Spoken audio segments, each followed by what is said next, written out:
Monsieur, nous voici de retour sur ce plateau. Nous parlons de l'entrepreneuriat social. Avant d'aller à la pause, Monsieur Tamandjan, on évoquait l'opinion sur l'écosystème de l'entrepreneuriat au Togo. Quelle est votre opinion à vous?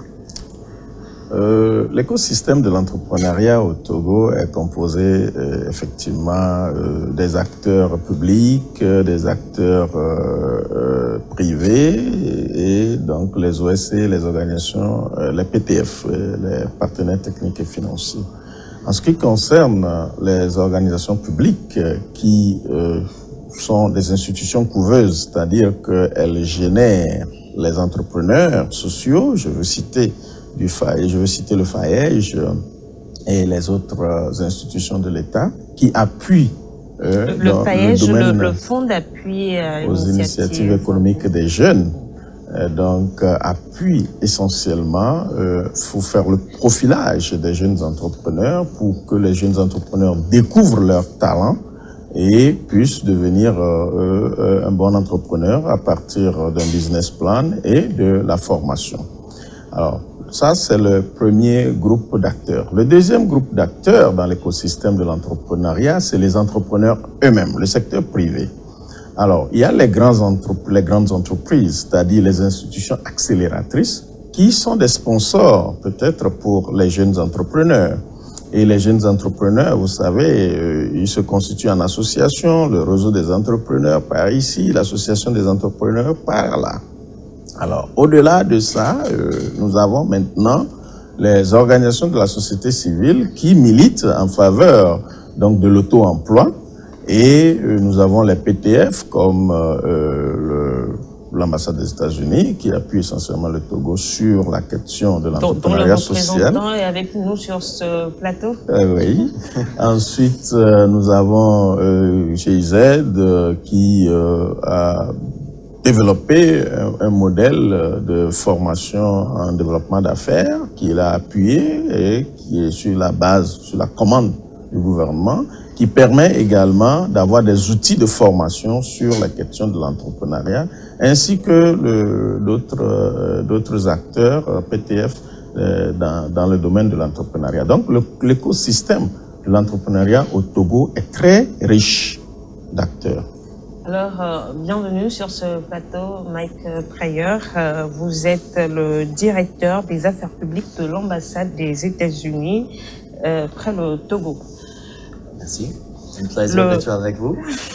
Le chômage des jeunes demeure un casse-tête pour les États, on le sait tous, mais comment l'entrepreneuriat social pourrait-il lutter contre la pauvreté et le chômage? Moi, je pense que l'entrepreneuriat social et le business social, ils ont un potentiel énorme pour sortir les gens de la pauvreté. Et ça, c'est la raison pour laquelle l'ambassade des États-Unis, depuis des années, a soutenu la promotion de ce genre d'entreprise.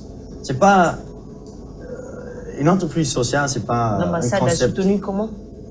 Bon, en partenariat, en collaboration étroite avec, bien sûr, le gouvernement du Togo et surtout le Conseil national de l'emploi des jeunes, dirigé par notre ami ici, M. Tamandjan. Mais ce qu'on a fait l'année passée, nous avons organisé la première conférence internationale d'haut niveau sur les entreprises sociales et la responsabilité sociale des entreprises. Donc, le but était d'élever le profil de ce modèle économique innovant. Et maintenant, nous sommes presque à point d'organiser la deuxième édition. Justement, le 6 et le 7 juin. C'est ça, exactement. À Lomé. La semaine prochaine, donc, il s'agit d'une grande conférence au siège de EcoBank, l'un de nos partenaires aussi, leur Pan-African Center là.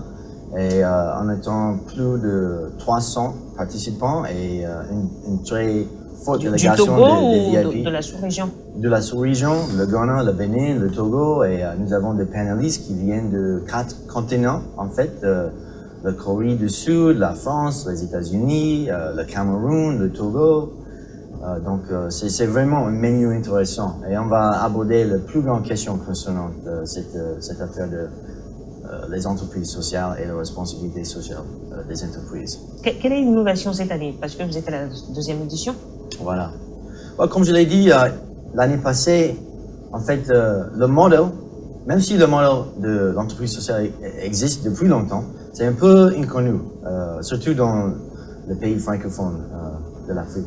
Et donc, l'objectif était d'élever le profil de ce modèle pour que les gens comprennent mieux comment fonctionnait une entreprise sociale et les possibilités, le potentiel qui existe au sein de ce modèle. Maintenant, après la première édition, avec la deuxième édition, nous avons 3 grands objectifs.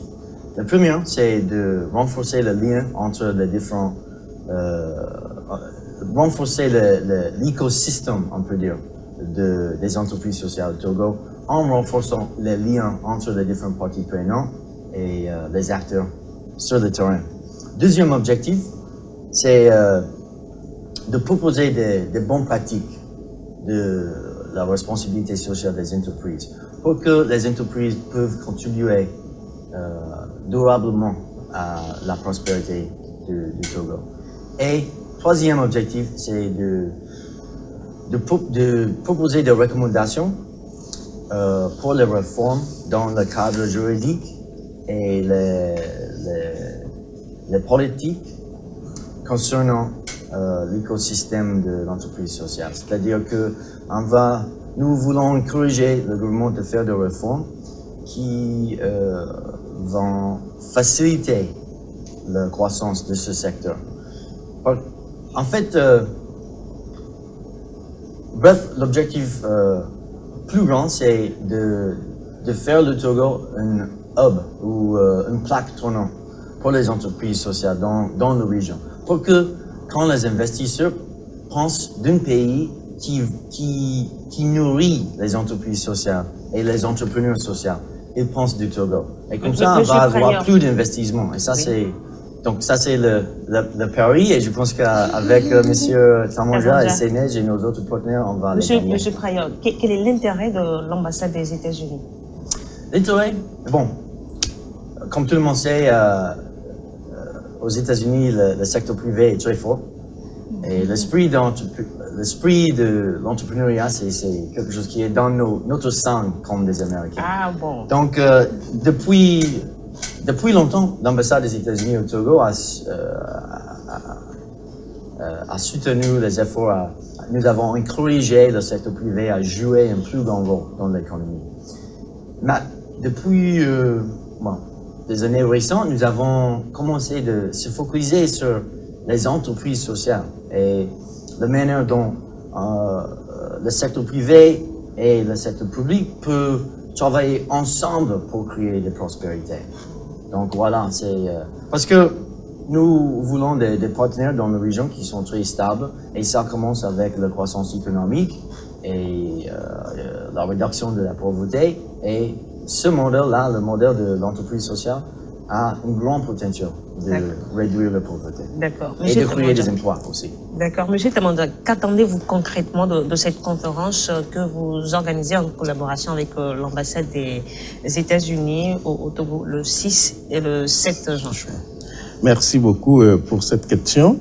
Effectivement, l'innovation cette année, c'est que la conférence est organisée en partenariat avec le ministère du Développement à la base de l'artisanat et de la jeunesse à travers donc la Coalition nationale pour l'emploi des jeunes.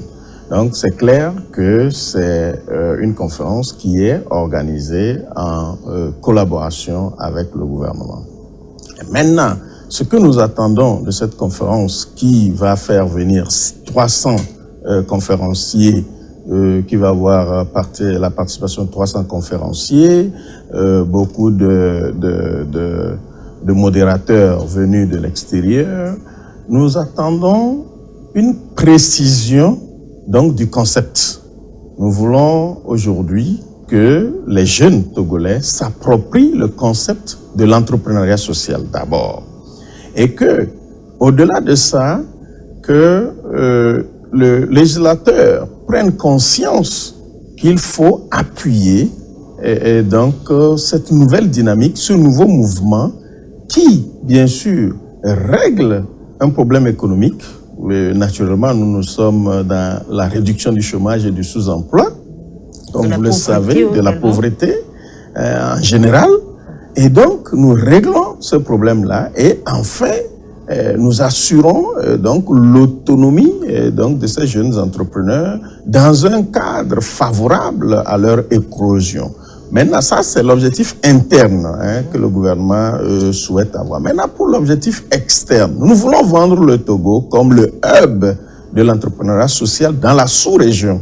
Et on peut y arriver et nous avons tous les atouts pour le faire. À partir du fait déjà que notre plan national de développement 2018-2022 donne pour premier axe donc le développement de hub logistique et d'un centre d'affaires de renom. Donc nous ne faisons pas un centre d'affaires de renom si nous n'avons pas la branche donc entrepreneuriat social où on fait beaucoup de conférences sur la question, on fait beaucoup de forums sur la question, on a beaucoup... Vous vous appropriez le concept. Absolument, absolument. C'est vrai. Quelles sont les mesures d'accompagnement des autorités togolaises?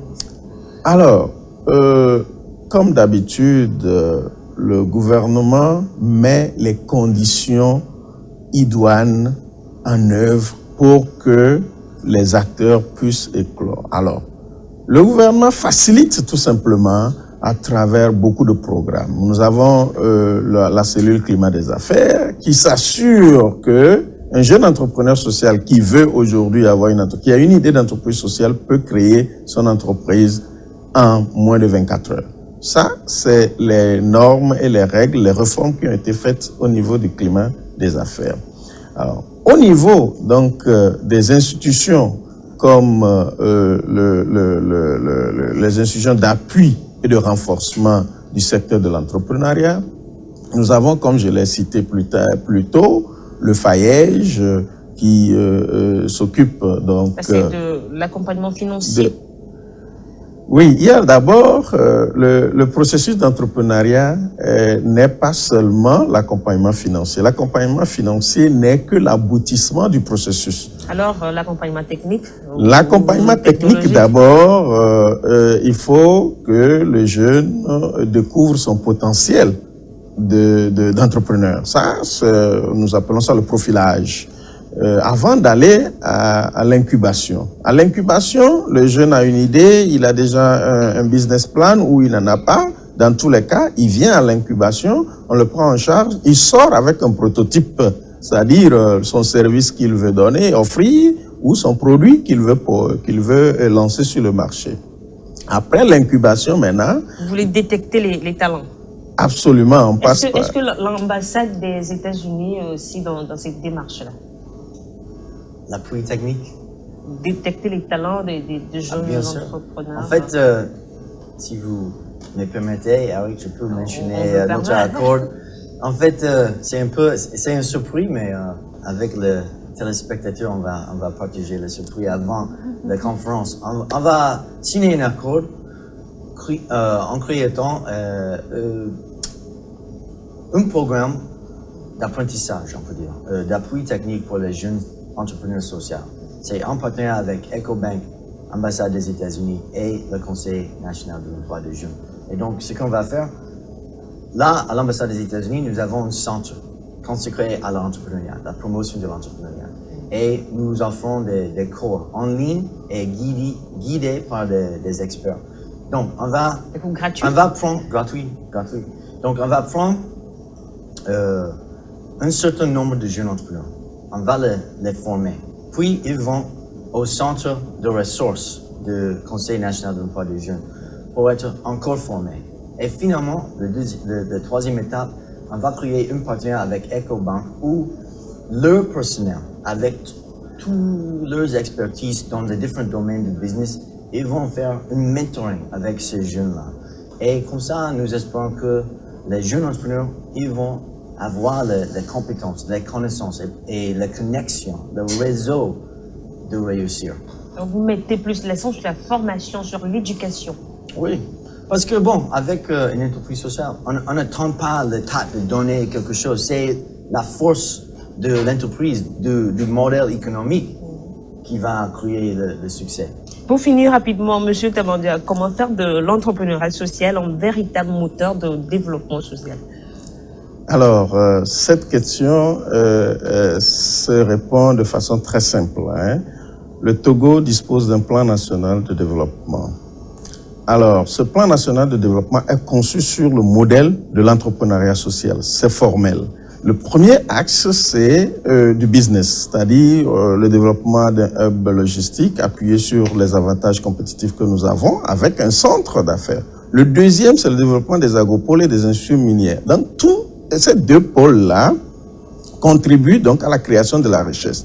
Maintenant, figurez-vous que l'axe numéro 3, c'est l'inclusion sociale, c'est tout ce qui est côté social, c'est-à-dire l'emploi, la santé, l'éducation. Donc, ces deux axes-là, étant des axes marchands, reviennent pour financer le modèle social qui est le troisième axe. Donc, en conséquence, nous pensons que le modèle de l'entrepreneuriat social est le meilleur modèle pour appuyer ou soutenir la croissance de notre pays. Nous sommes à la fin de cette émission. Merci à Edwige Messon, entrepreneur social, également ambassadrice de l'Agence des Nations Unies pour l'enfance UNICEF, à Eric Matofam Tamandja, qui est le secrétaire permanent de la Coalition nationale pour l'emploi des jeunes, également à Mike Pryor, qui est le directeur des affaires publiques de l'ambassade des États-Unis près le Togo.